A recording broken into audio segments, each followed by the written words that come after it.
20대 대선의 공식 선거운동이 어제부터 시작됐습니다. 남은 21일 동안 승기를 잡기 위해 각 후보들의 총력전이 펼쳐지고 있는데요. 특히 2위 후보가 오차범위 안에서 각축을 벌이는 아주 치열한 대선입니다.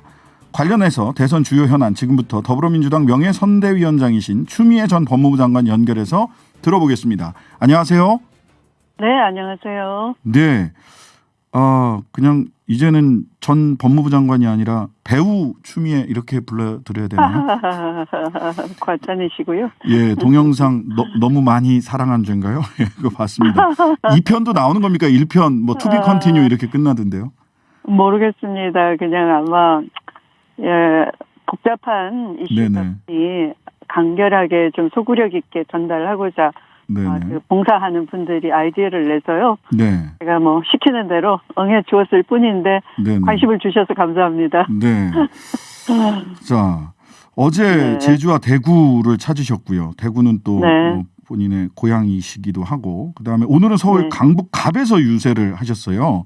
네. 우리 추 전 장관께서 제주, 대구, 강북으로 유세 동선을 특별히 이렇게 잡은 이유가 있는지. 오늘 이재명 후보께서는 서울 그 동남권 유세를 다니십니다. 네네. 제가 그 당 대표 시절에도 문재인 후보께서 가시지 못하는 방향으로 동선을 정해서 보완을 해드렸거든요. 곳곳을 누비면서. 네. 그래서 이번에도 후보가 가지 못하는 반대 방향으로 정해서 후보의 유세 일정을 보완하려고 하는 겁니다. 네네. 강남 쪽으로 가셨었죠. 우리 그 이재명 후보는. 자, 최근 여론조사 초접전입니다. 네. 뭐 그 강훈식 의원이나 또 몇몇 분들은 백중 열세다. 그래서 추격하고 있지만 여전히 현실은 백중 열세다. 하지만 남은 기간 동안에 충분히 역전이 가능하다. 이런 말씀을 주셨는데, 자, 남은 기간 어떤 전략으로 승기를 잡겠다. 이런 계획 갖고 계신지 여쭙겠습니다.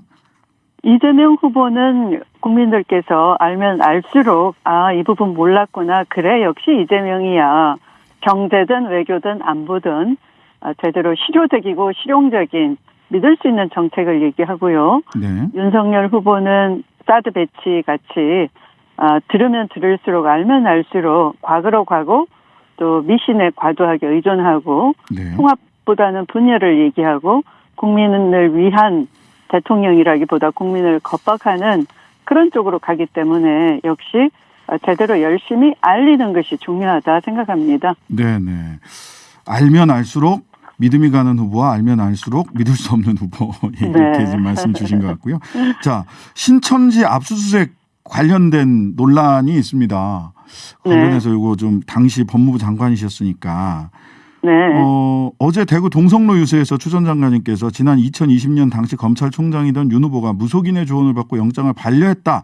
이 의혹을 굉장히 강조해서 말씀하셨어요. 당시 상황 어땠길래 이런 말씀을 하셨는지, 당시 상황들 평가를 좀 해주시죠. 네. 2020년 2월 2년 전 딱 이 무렵입니다. 네.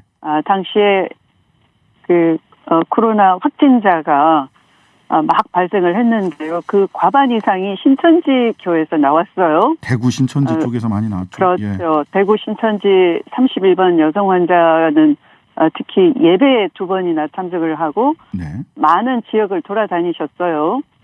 그래서 저로서는 교인이 누군지도 모르고요. 또 마구 돌아다닌다는 것이 이 방역에는 그걸 파악하는 것이 굉장히 중요해서 명단을 빨리 그 압수수색을 하라라고 지시를 했는데 갑자기 윤석열 총장이 저의 지시가 있기 하루 전에는 그 자신이 방역 저해 사범에 대해서는 구속영장까지도 치라라고 지시를 해놓고 저의 지시가 내려가니까 갑자기 태도를 바꾸어서 이 본인의 승인 없이는 하지 마라라는 역지시를 내려요. 그리고 그 다음 날과 3월 며칠 날인가요? 한 뭐 또 며칠 5일 정도 지나서 실제 대구 지검에서는 경찰이 신청한 영장을 반려해버리는 일이 일어났었죠. 네네. 경찰 신청 영장도 반려하고 검찰이. 네. 그러니까 일반적으로는 구속까지 하라라고 본인이 지휘를 해놓고서 하루 전날 지휘해놓고 네네 신천지가 관련이 돼 있다라고 하니까 신천지에 대한 영장이 올라오니까 기각을 해버리는 거예요. 네네. 그러니까 노골적으로 신천지를 봐준 거죠. 어떤 네네. 연유가 있었던지. 예, 그러니까 네. 당시에는 왜 이러지? 라고 생각을 네. 하셨을 것 같은데 최근에는 네. 퍼즐이 맞춰졌다 이런 취지로도 말씀을 하셨어요. 그렇습니다. 당시에는 네. 어떻게 생각을 하셨던 겁니까? 그 당시는 이제 구도상으로는 네. 선거가 한 달 뒤에 있는데 네. 이건 방역 실패하면 여당이 심판받는 거다. 그러니까 가만히 있으라라고 했다고 그래서 제가 설마 검찰총장이 그랬겠느냐. 이거는 중대본 차원에서 범부처적인 협조가 필요한 일인데 네. 그랬을 리가 있느냐라고 제가 그냥 반신반의했어요. 네네. 그런데 이번에 그 세계일보 단독 보도를 보니까 네.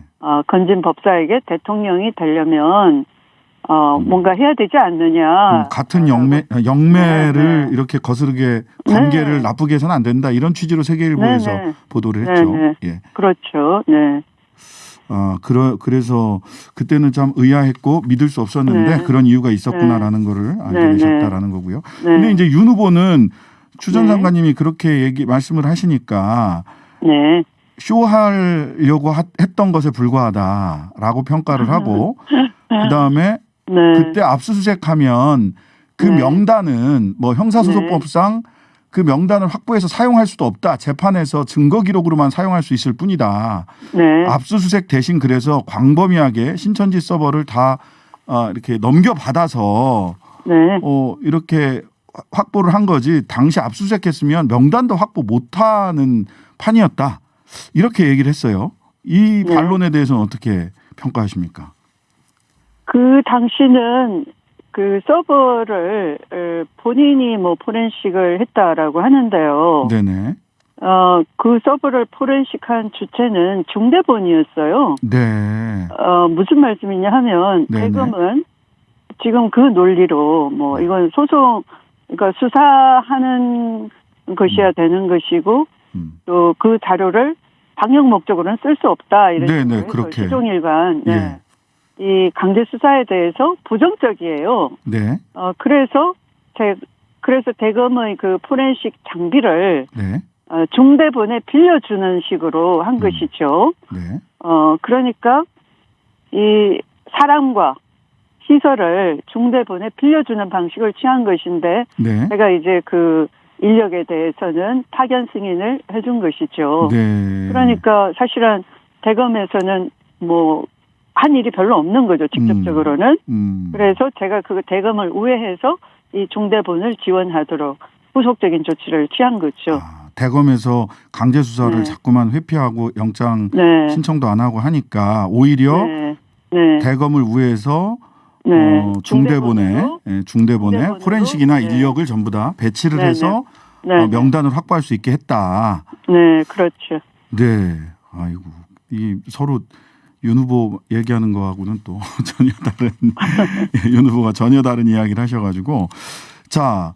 그 계속해서 또 신천지 간부 출신 탈퇴자가 이 CBS 노컷뉴스의 신천지와 윤 후보 관계 폭로하면서 관련 의혹이 불거지고 입당 뭐 이런 얘기도 있고 또 무속 관련된 논란도 계속해서 진행되고 있습니다. 이런 것들을 이게 무속과의 연관성이나 의혹 이런 부분들을 지금 법무부 장관 재직하는 당시에는 전혀 지금 뭐 생각지 못했던 영역의 문제들인가요? 어땠나요? 혹시 그때도 뭐 그런 낌새가 있다거나 그런 뭐 첩보가 있다거나 이런 건 없었습니까? 아니요, 뭐 법무부가 그런 뭐 대검처럼 정보 부서를 두는 것도 아니고요. 네네. 아까 말씀드린 것처럼 그 당시 이제 종교 단체를 종교의 자유를 침해하는 빌미를 줄 수 있다는 이유로 다들 꺼려하고 주저할 때인데 보다 중요한 것은 국민의 생명과 안전을 지켜야 된다라는 것이잖아요. 네. 그래서 다 싫어하고 거북해하는 일을 사실은 누군가 했었어야 되는 것이고요. 네. 저도 신변의 위협도 느끼고 정치적으로도 정치권에 되돌아가서도 역시 매장을 당할 수 있으니 우려가 많이 되지만 그런 저의 개인의 어떤 신상보다는 오히려 할도리를 해야 되는 경각의 순간이었어요. 네. 그런데 지금 보니까 아까 그런 일반적으로 구속까지 하라라고 했던 검찰총장이 네. 신천지가 나오니까 딱 그 신천지에 대해서는 영장 기각을 시키잖아요. 네네. 그런데 마침 세계일보 특종 보도도 있고 또 네. 신천지 간부 출신의 그 탈퇴자도 네. 정말 이만희 총재가 신천지 압수수색을 기각해준 그 윤석열 후보를 도와라. 은혜를 갚아야 된다 이렇게 네, 얘기했다고. 은혜를 갚아라. 당원 가입하라라고 했다고 하고 또 홍준표 후보도 뭐 당내 선거에서는 그러니까 여론조사에서는 이기고 당내 네. 선거에서는 졌잖아요. 그래서 그것이 이제 선거 끝나고 난 뒤에 알았다라고 하는 것이니까 이건 굉장히 심각한 거죠. 어떤 민주주의가 주권 재민이어야 되는데 특정 종교단체가 개입을 해서 주권 재민의 의사를 왜곡한다든지 네네. 또 정교 분리의 원칙을 훼손한다든지 종교의 순수성을 위협한다든지 하는 것은 정치와 종교 양쪽에 매우 위협적인 일이에요. 네. 굉장히 긴장해야 될 일입니다. 저 2012년에도 사실은 신천지 네. 쪽은 당시 새누리당인가요? 이쪽에 네. 집단으로 입당하고 해서 큰 문제가 됐었던 벌써 한 10여 년 전에 한번 이런 일이 있기는 했습니다.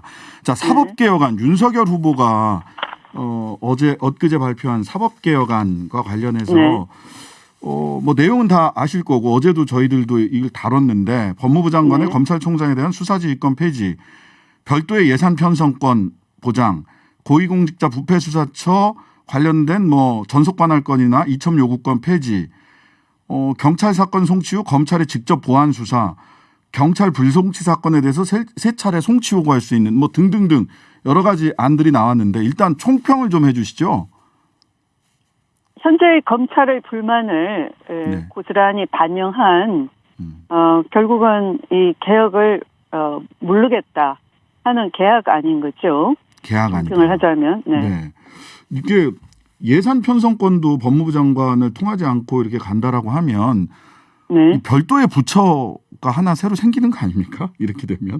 이 헌법이나 정부조직법 원리에도 반하는 것이죠. 그러니까 한 행정부서의 외청에 불과한데 예산을 독립해달라라고 하는 건 우선 있을 수 없는 법리적인 모순이 있는 것이고요.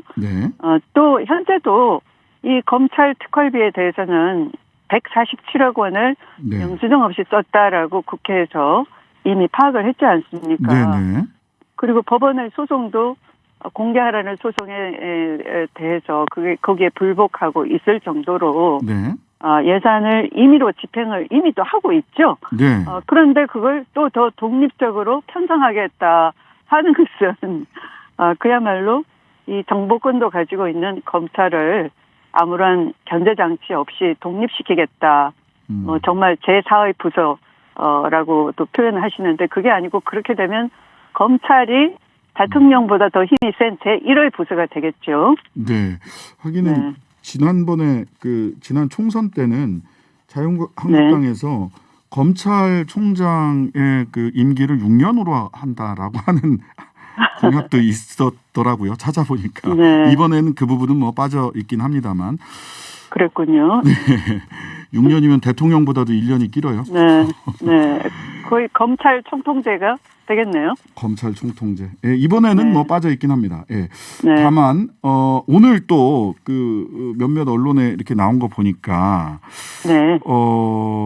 그 수사 지휘를 우리 추미애 전 장관께서 수사 지휘를 남발했기 때문에 법무부 장관의 수사 지휘권을 폐지하자고 하는 거다라고 하면서 추 전 장관님 탓을 했어요. 본인 공약이 이렇게 나올 수밖에 없던 것에 대해서. 이 부분 어떻게 말씀해 주시겠습니까? 저의 수사 지휘라는 것은 이른바 두 건이 있죠. 구체적으로는. 하나는 이 채널A 사건 관련해서 이 수사 방해와 감찰 방해가 있었다라고 행정법원이 판단을 했고요, 이미. 그랬죠. 그래서 징계 사유가 된다 이렇게 얘기를 했죠. 그리고 징계는 정당하다. 그리고 그것도 매우 중대한 비위여서 네. 면직 이상에 해당한다라고 했어요. 일찌감치. 네, 서울행정법원이 그런 네, 판결을 내렸습니다. 예. 그렇죠. 그리고 두 번째 수사 지휘에 대해서는 우선 이 대윤 소윤 해가지고 소윤의 형인 네네 윤우진 예. 전 용산 세무서장에 대해서는 이 당시에 무려 6번이나 경찰의 영장을 반려를 해서 네. 이 구속도 안 되고 기소조차 안 됐잖아요.